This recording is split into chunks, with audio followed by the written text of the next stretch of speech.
Spoken ইংলিশে আপনি যদি ফ্লুয়েন্টলি কথা বলতে চান তবে আজকের এই ভিডিওটি আপনাকে অনেক বেশি সাহায্য করবে, কারণ আজকে আমরা এই ভিডিওতে ডে রিলেটেড যত ইংলিশে শব্দার্থ আছে সবগুলো আমরা একটি ভিডিওতে শিখে ফেলবো। কারণ এই শব্দার্থগুলোই আমাদের প্রতিনিয়ত স্পোকেনে কাজে লাগবে। যেমন আজ, আজ এর ইংলিশ হচ্ছে টুডে।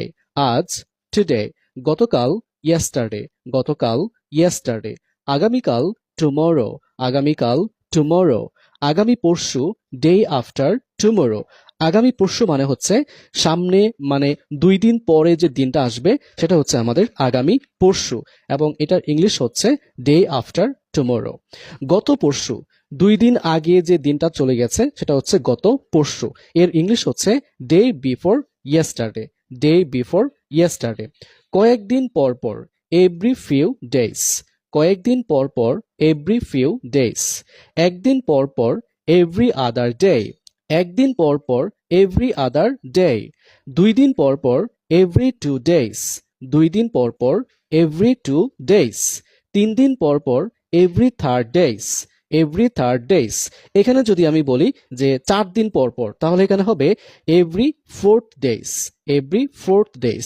যদি বলি 5 দিন পর পর, তাহলে হবে এভরি 5th ডেজ। এভাবে কিন্তু আমরা টাইমটা বাড়াতে পারবো। যেমন কোনো না কোনো একদিন, ওয়ান ডে অর আদার, কোনো না কোনো একদিন, ওয়ান ডে অর আদার। আগের দিন, প্রিভিয়াস ডে, আগের দিন প্রিভিয়াস ডে। পরের দিন নেক্সট ডে, পরের দিন নেক্সট ডে বলতে পারি। এই তো সেই দিন, অনলি দ্য আদার ডে, এই তো সেই দিন, অনলি দি আদার ডে।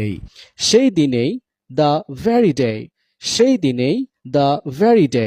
উৎসবের দিন, কোনো একটা উৎসব মানে মনে করুন ঈদের উৎসব, পূজার উৎসব, এরকম যে উৎসবের দিনগুলো আছে সেখানে আমরা বলতে পারি উৎসবের দিন গালা ডে, উৎসবের দিন গালা ডে। ব্যস্ত দিন, বিজি ডে, ব্যস্ত দিন বিজি ডে। সমাপনী দিন র্যাগ ডে, সমাপনী দিন র্যাগ ডে।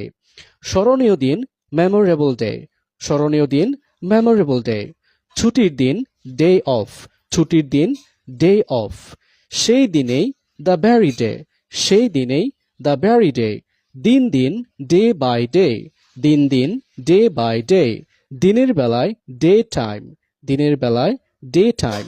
সো আমরা এখানে যে ডে রিলেটেড ভোকাবুলারিগুলো শিখলাম, এই ভোকাবুলারিগুলো কিন্তু আমাদের স্পোকেনে অনেক বেশি কাজে লাগে। সো এগুলোকে আমরা বারবার প্র্যাকটিস করব এবং নোট করে রাখবো। সো আজকে এই পর্যন্তই। Thank you very much.